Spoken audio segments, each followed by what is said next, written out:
Salam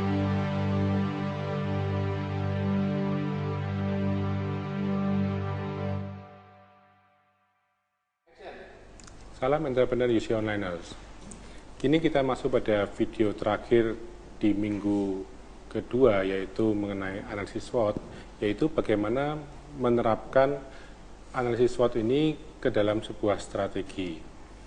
Kalau kita lihat dari video-video pembelajaran sebelumnya, yaitu tentang bagaimana mengukur kekuatan kelemahan, demikian juga bagaimana menimbang antara peluang dan ancaman, maka kita bisa mengetahui apakah posisi kita itu lebih banyak kekuatannya atau lebih banyak kelemahannya, dan apakah lebih banyak peluangnya atau sebaliknya malah lebih banyak ancamannya.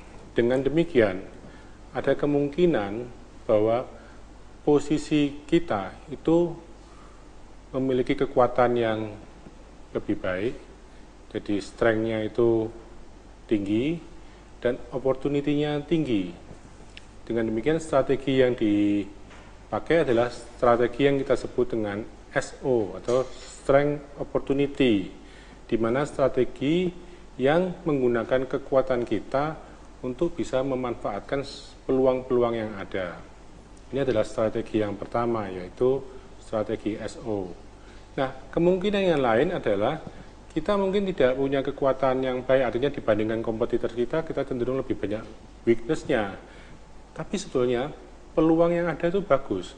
Maka strategi yang diambil adalah strategi WO, Weaknesses Opportunities, yaitu strategi di mana kita bisa meminimalkan kelemahan-kelemahan yang ada, tetapi kita bisa memanfaatkan peluang. Nah, kadang-kadang perusahaan kita mungkin tidak seberuntung itu, yaitu lebih banyak threats-nya. Tapi di sisi lain kita punya kekuatan. Dibandingkan pesaing yang ada, kita lebih unggul. Maka strateginya adalah strength threats, yaitu strategi yang menggunakan kekuatan kita untuk menghadapi ancaman-ancaman yang ada. Jadi kita berusaha mengatasi dengan kekuatan kita. Karena kalau kita bisa mengatasi hal ini, tentunya itu akan membuat usaha kita makin lebih baik. Nah, yang terakhir, posisi kita mungkin buruk sekali, yaitu dalam posisi banyak kelemahan dan juga banyak ancaman. Artinya WT, Weaknesses Threat. Nah, memang ini harus ada strategi di mana meminimalkan kekurangan yang ada.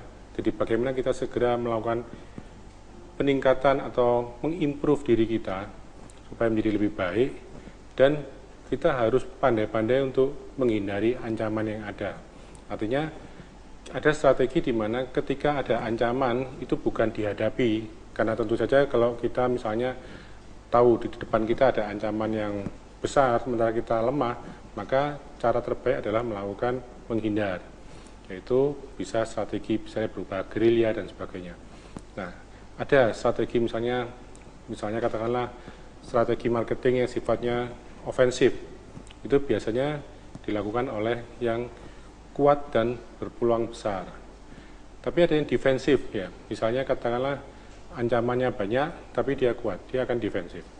Demikian juga misalnya kalau yang tadi misalnya katakanlah banyak kelemahan dan banyak ancaman, strategi yang paling baik adalah dengan bergerilya. Itu juga dilakukan dalam bentuk-bentuk kemiliteran, misalnya ketika menghadapi lawan yang lebih kuat tapi juga peluangnya tipis, maka kita tidak bisa berhadapan langsung, namun kita harus melakukan cara-cara cerdik. Memang kalau kita tahu kekuatan dan kelemahan kita, tahu kekuatan dan kelemahan juga pesaing kita lebih bisa membuat strategi dan juga taktik dalam hal melakukan pemasaran. Demikian dari saya, kita akan lanjutkan pada minggu berikutnya tentang STP, yaitu bagaimana melakukan segmentasi, targeting, dan positioning, yang mana nantinya akan makin memantapkan kita untuk membentuk strategi pemasaran yang lebih baik. Salam entrepreneur.